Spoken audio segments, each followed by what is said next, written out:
Furti nei negozi e ricettazione tra Veneto e Friuli. I carabinieri di Portogruaro, coadiuvati dai colleghi di Valdagno nel Vicentino, hanno arrestato 3 serbi e un bosniaco.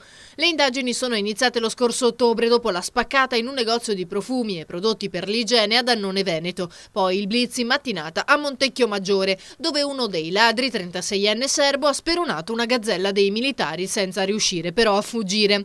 Ed è stato fermato insieme al complice 42enne bosniaco.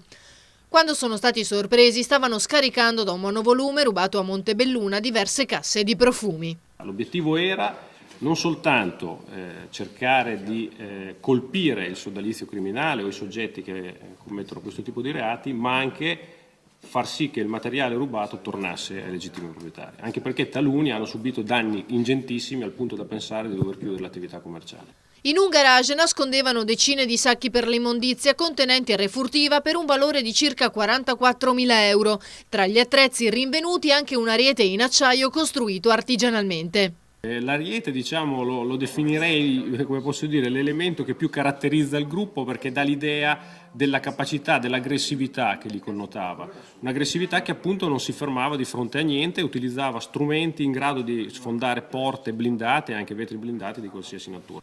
L'accusa è di ricettazione, furto aggravato continuato e in un caso resistenza a pubblico ufficiale. I magistrati valuteranno se ci sono gli estremi per contestare l'associazione a delinquere.